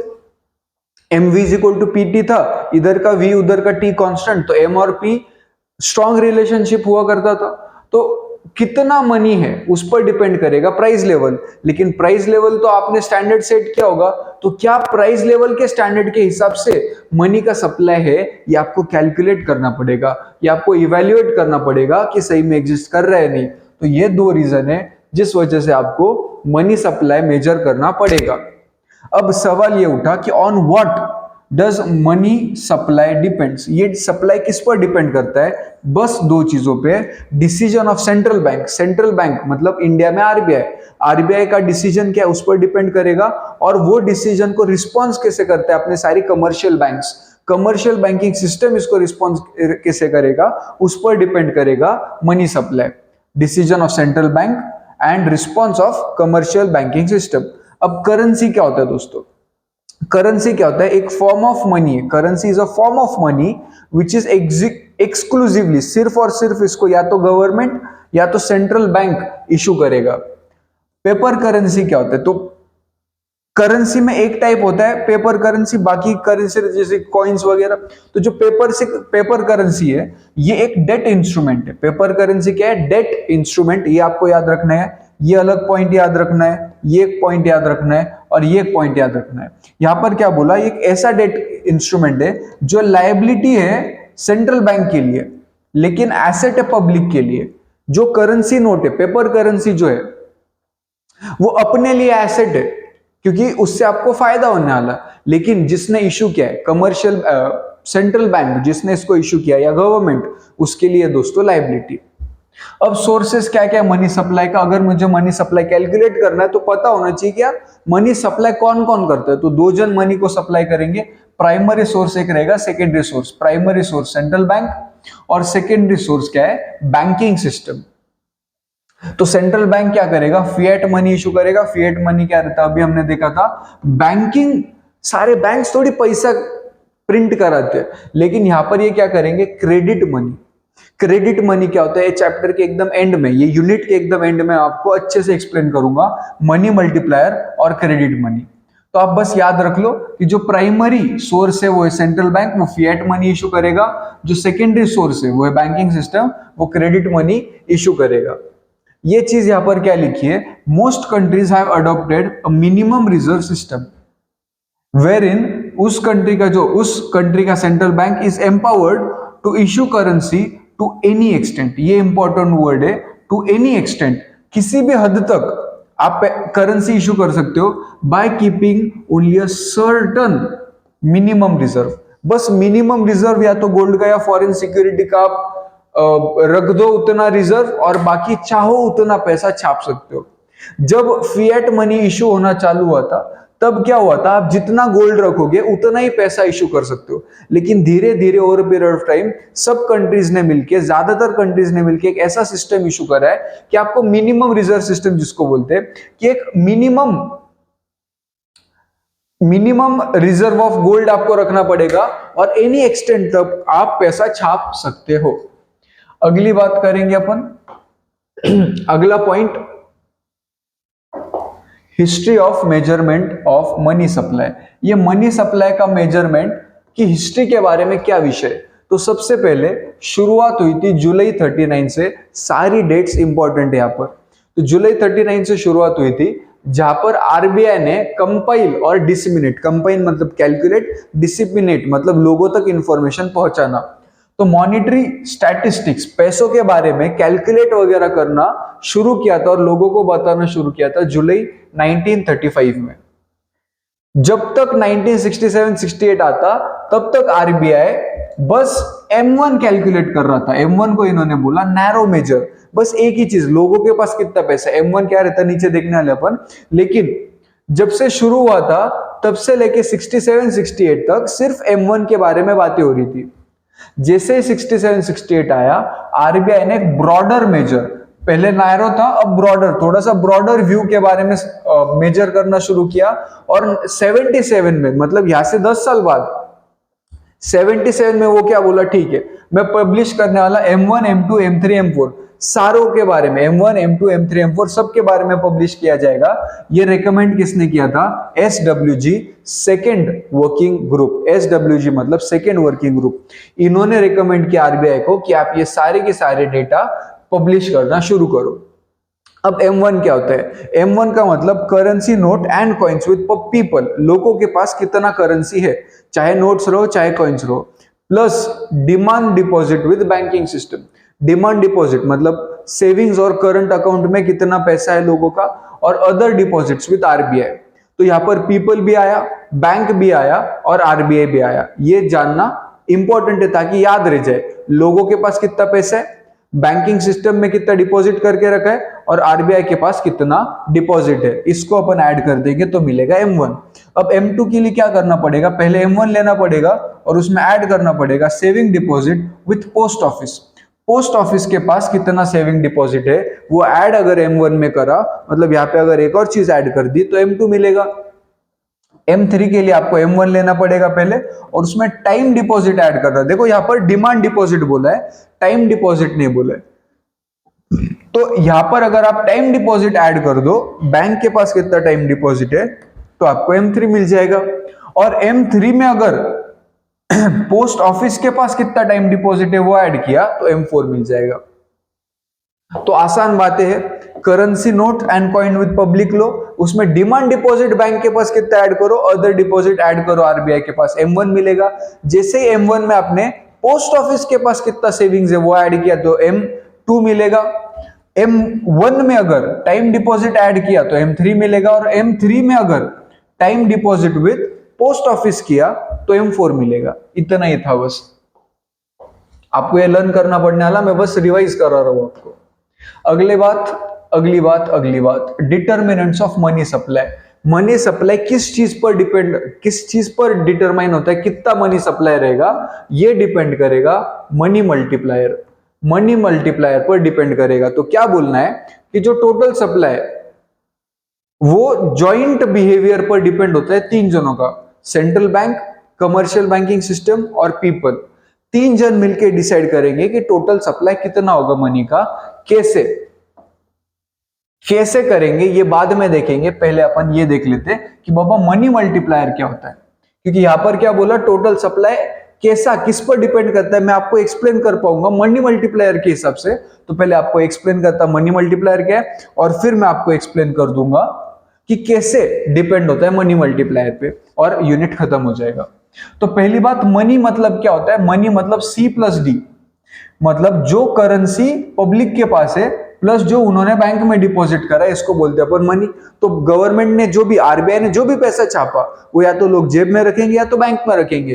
तो जेब वाला प्लस बैंक वाला क्या, तो मनी आ जाएगा। ये एम का मतलब होता है मनी सप्लाई। मनी सप्लाई का फॉर्मूला क्या है, आपको याद करना पड़ने वाला है, money multiplier multiplied by monetary base. Money multiplier multiplied by monetary base. Monetary base मतलब टोटल पैसा जितना छापा, money multiplier multiply by monetary base किया तो आपको मिलेगा मनी सप्लाई। अब ये जो एमबी यहां पर मल्टीप्लायर है वो यहां पे आके डिवाइड हो जाएगा, तो money supply divide by monetary base, money supply divide by monetary base किया तो आपको एम मतलब मनी मल्टीप्लायर का फॉर्मूला मिला। अब मनी मल्टीप्लायर के बारे में कुछ बातें, ये क्या होता है, ये एक रेशियो है, कुछ तो फ्रैक्शन में लिखा मतलब रेशियो है। किसका रेशियो है? Stock of money, stock of money to stock of high powered money. कितना पैसा है divided by high powered money. High powered money मतलब कितना पैसा प्रिंट करा गया, कितना पैसा सेंट्रल बैंक द्वारा बनाया गया। तो यहां पर क्या होगा, देखो आपको थोड़ा सा एक्सप्लेन करता, मैं भले रिवीजन यहाँ पे थोड़ा सा एक्सप्लेन करता आपको कि अगर इतना पैसा छापा, समझो 10 रुपए छापे, लेकिन मैंने ये पाया कि मार्केट में 50 रुपए, तो इसका मतलब क्या कि मनी मल्टीप्लायर 5 है। मैंने समझो 50 रुपए छापे और मेरे को यह समझा कि मार्केट में 100 रुपए, तो इसका मतलब क्या, मनी मल्टीप्लायर 10 है। एग्जैक्टली मनी मल्टीप्लायर क्या रहता, कैसे काम करता, मैं आपको अगले स्लाइड में बताने वाला हूं। बस यहां पे ये पॉइंट याद रखो कि एक रेशियो होता है stock of money divided by stock of high powered money. ये आपको इंडिकेट करेगा कि मॉनिटरी बेस में चेंज आने की वजह से मनी सप्लाई में कितना चेंज होगा, यहां पे चेंज आने की वजह से यहां पे कितना चेंज होगा। मतलब यहां पर अगर 10 रुपए का चेंज किया और यहां पे 100 रुपए का चेंज आया तो मनी मल्टीप्लायर 10 है। मॉनिटरी बेस में चेंज करने की वजह से मनी सप्लाई में कितना चेंज होगा। और ये रेसिप्रोकल होता है रिजर्व रेशियो। रिजर्व रेशियो मतलब आरबीआई ने बोल के रखा है सारे बैंक्स को कि जितना भी आपके पास डिपॉजिट आएगा उसका समझो फॉर एग्जांपल 10% आपको कैश में रखना पड़ेगा, बाकी 90% का आप लोन दे सकते हो। तो वो 10% जो कैश में रखना पड़ेगा बैंक को खुद के पास, उसको बोला जाता है रिजर्व रेशियो। तो अब अगली बात, ये हाई पावर्ड मनी में दो कंपोनेंट्स आते हैं। जो यहां पर हाई पावर्ड मनी बोला था इसमें दो कंपोनेंट्स आते हैं, एक होता है करेंसी और एक होता है डिपॉजिट। करेंसी मतलब क्या, जो लोग ने जेब में पैसा रखा है। तो अगर किसी के जेब में पैसा है तो मनी मल्टीप्लायर उस पर काम नहीं कर पाएगा, मतलब 1 रुपए का 10 रुपया नहीं हो पाएगा। लेकिन अगर वही किसी ने बैंक में डिपॉजिट कर दिया तो वो मल्टीप्लाई हो जाएगा, मतलब 1 रुपए का 10 रुपया हो सकता है। अगर आपने जो पैसा आया वो जेब में रख दिया तो वो बढ़ने नहीं वाला है, उससे मनी सप्लाई बढ़ेगा नहीं, वो उतने का उतना ही रहेगा। वही अगर आपने बैंक में डिपॉजिट करा तो 1 रुपए का 10 रुपये होने वाला। कैसे होगा ये अब तक एक्सप्लेन नहीं किया है, लेकिन कौन करता है इसको, मनी मल्टीप्लायर करता है। मनी मल्टीप्लायर क्या होता है ये देखा, कैसे काम करता है अगले स्लाइड में देखेंगे। यहां पे अब देखो मैंने क्या बोला आपको कि ये जो मनी मल्टीप्लायर है ये डिटरमाइन करेगा टोटल सप्लाई, और ये डिटरमाइन होता है joint behaviour of central bank, commercial banks और पब्लिक। अब मेरे को बताओ आप कि सेंट्रल बैंक के हाथ में क्या है। सेंट्रल बैंक के हाथ में नोट को छापना है, पहली बात। और दूसरी बात, ये रिजर्व रेशियो कितना रहेगा ये सेंट्रल बैंक के हाथ में। तो ये क्या करेगा, कंट्रोल करेगा मॉनिटरी बेस और कंट्रोल करेगा रिजर्व रेशियो। ये जो रिजर्व रेशियो है it is controlled by central bank. तो दो काम करेगा सेंट्रल बैंक, या पहली बात मॉनिटरी बेस को कंट्रोल करेगा और रिजर्व रेशियो कंट्रोल करेगा। अब समझो आरबीआई ने बोला कि आपको 10% कैश मेंटेन करके चलना है, लेकिन यार बैंक वाला बोलता यार मेरे जो डिपॉजिट करने वाले लोग हैं ना वो बार बार आके विथड्रॉ करके जाते कैश, तो मेरे को थोड़ा ज्यादा पैसा रखना पड़ेगा मेरे पास। तो इन्होंने क्या किया, इन्होंने समझो 12% पैसा रखा। तो ये जो 2% एक्स्ट्रा है इसको बोलते हैं excess reserve ratio, excess ratio. इसको अपन ई से डिनोट करते हैं। तो जो सेंट्रल बैंक है, सॉरी कमर्शियल बैंक है, ये ई को कंट्रोल करेगा, एक्सेस को कंट्रोल करेगा। लेकिन एक्सेस किस पे डिपेंड होने वाला at the end of the day? R पर डिपेंड होगा। और इसको कौन कंट्रोल, और ये जो आर है इस पर एम डिपेंडेंट है, 1/r is equal to M होता है। इसका मतलब क्या? इसका मतलब ये कि सेंट्रल बैंक भी अफेक्ट करने वाला है एम को, और कमर्शियल बैंक्स भी करेंगे। और पब्लिक कैसे करेगा? क्योंकि पब्लिक के पास ऑप्शन है, या तो आप करेंसी रखो या डिपॉजिट करो। अगर पब्लिक ने करेंसी रख लिया खुद के पास तो मनी मल्टीप्लायर काम ही नहीं कर पाएगा। अगर पब्लिक ने डिपॉजिट करा तो मनी मल्टीप्लायर काम कर पाएगा। मतलब ये डिपॉजिट कितना करना है ये पब्लिक के हाथ में, और जितना डिपॉजिट होगा उस पर मनी मल्टीप्लायर काम कर पाएगा। मतलब कहीं ना कहीं पब्लिक के हाथ में भी है मनी सप्लाई को कंट्रोल करना। अगर पब्लिक को लगता है मनी सप्लाई बढ़ाना चाहिए तो ज्यादा पैसा डिपॉजिट करो, जेब में कम पैसा रखो। इसको अगर समराइज करना है तो अपन एकदम भारी पैकी यहां से समराइज कर सकते हैं। यहां पर मैंने क्या बोला है,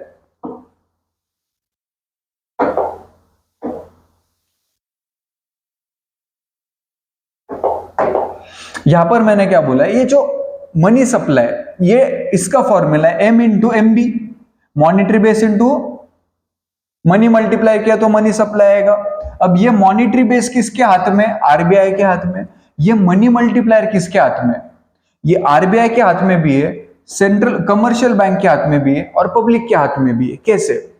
पब्लिक डिटरमाइन करेगा कि कितना कैश खुद के पास रखेगा, तो जितना कम कैश रखेगा उतना मनी मल्टीप्लायर बढ़ेगा।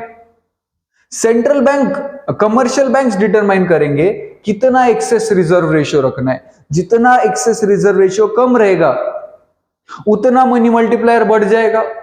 और आरबीआई डिसाइड करेगा कि कितना रिजर्व रेशियो, जितना रिजर्व रेशियो कम रहेगा उतना मनी मल्टीप्लायर बढ़ेगा। इस पर गारंटीड क्वेश्चन आने वाला है।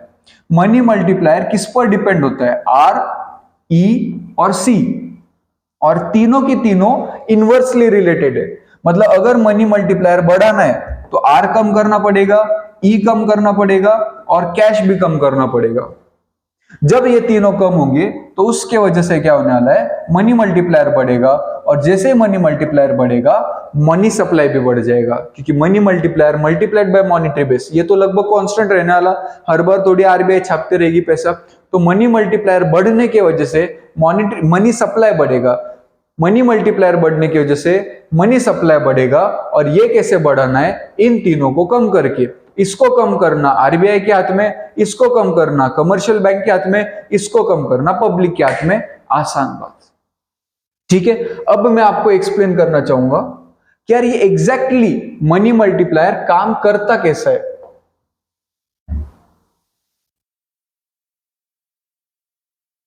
तो अब एकदम ध्यान से देखो क्या हो रहा है यहाँ पे। समझो ये मैंने ग्राफ बनाया और गवर्नमेंट ने इतना पैसा छापा।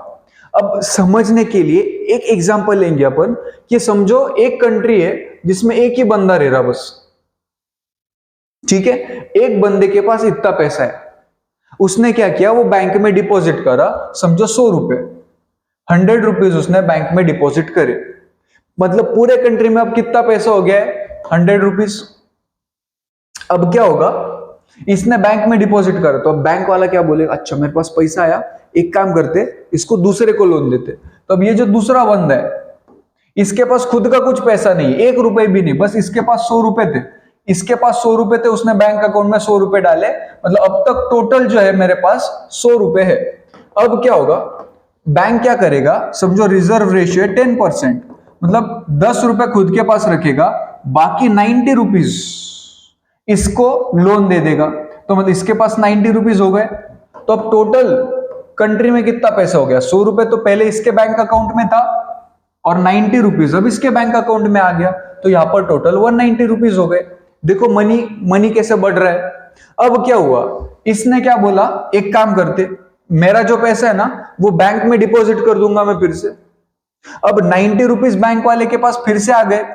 अब बैंक क्या करेगा, इसका 10%, मतलब 9 रुपीज खुद के पास रखेगा, बाकी 81 रुपीज 90 रुपीज में से 9 रुपीज खुद के पास रख के 81 रुपीज तीसरे को लोन दे देगा। अब इसके बैंक अकाउंट में 81 रुपीज हो गए, मतलब टोटल अब कितना हो गया 271। अब ये क्या करेगा 81 रुपीज फिर से बैंक में डिपॉजिट करेगा। अब इसका 10% मतलब 8 रुपए खुद के पास रखेगा बैंक, बाकी का जो पैसा है वो किसी और को लोन दे दिया जाएगा, और ऐसे धीरे धीरे धीरे करके पैसा बढ़ते जाता है। ठीक है, अब समझो ये 10 के जगह पर 5% होता तो 90 के जगह पे 95 रुपीज दे पा रहे थे अपन, तो पैसा ज्यादा बढ़ रहा था। जैसे आर कम किया मैंने, पैसा ज्यादा बढ़ने लगा। तो ये इससे मेरे को समझा कि आर अगर कम हुआ तो मनी मल्टीप्लायर बढ़ जाएगा। ये है मनी मल्टीप्लायर का कॉन्सेप्ट।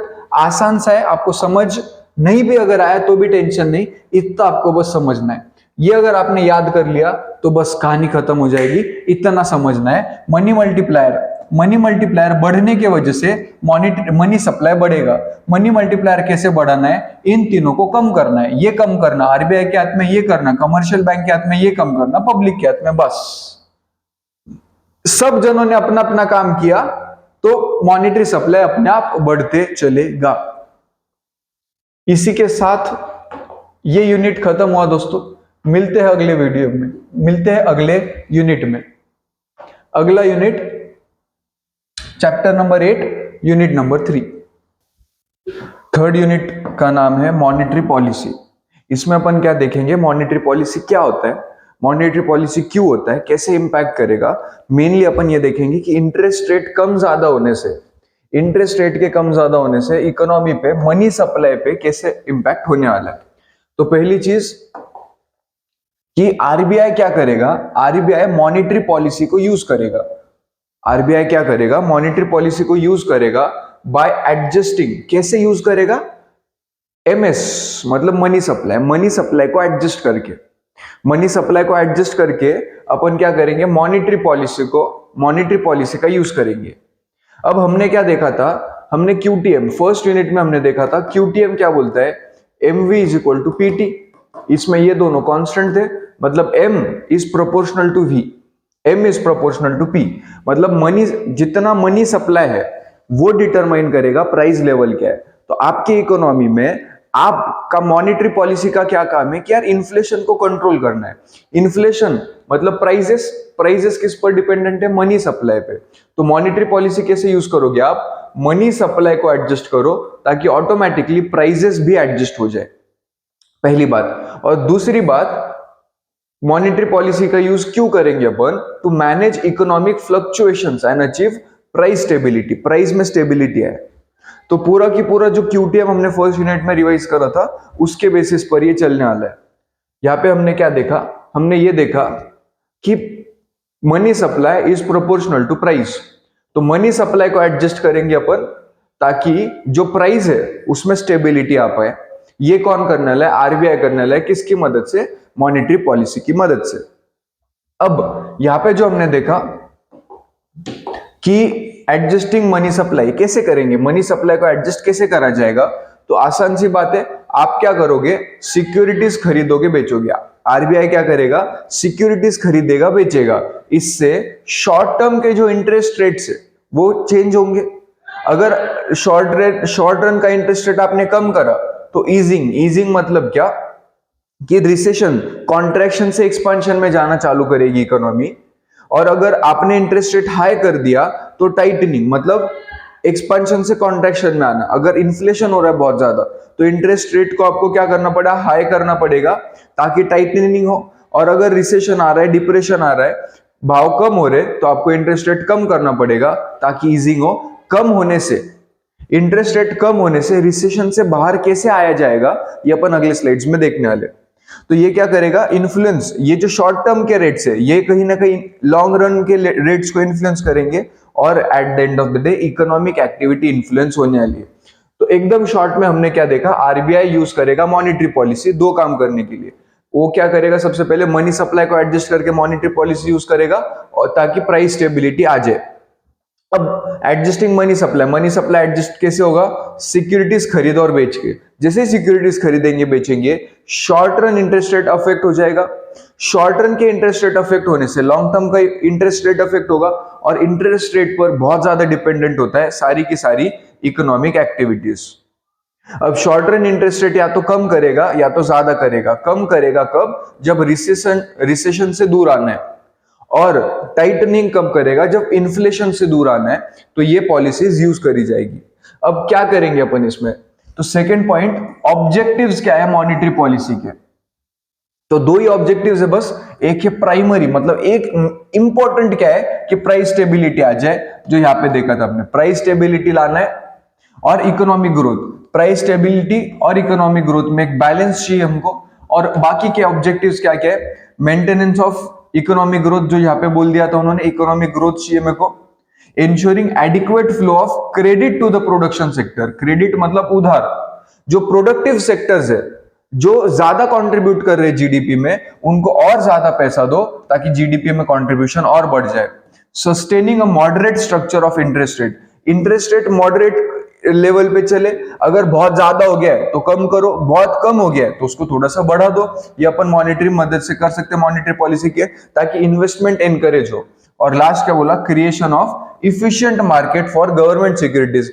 गवर्नमेंट सिक्योरिटीज खरीदने बेचने के लिए एक मार्केट भी बनाने का काम है मॉनेटरी पॉलिसीज का।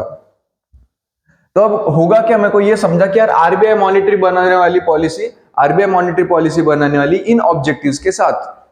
अब आरबीआई ने मॉनेटरी पॉलिसी बनाया, लेकिन वो eight the end of the day लोगों पे इंपैक्ट करने वाला है, तो इस चीज को बोला जाता है ट्रांसमिशन ऑफ मॉनेटरी पॉलिसी।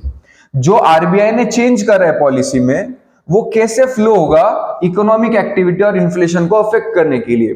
क्या क्या रास्ता रहेगा कि वो बराबर से जाके इकोनॉमिक एक्टिविटी को हिट करेगा, इन्फ्लेशन को कम करेगा। ये कैसे होने वाला है, ये अपन अगले स्लाइड में देखते हैं।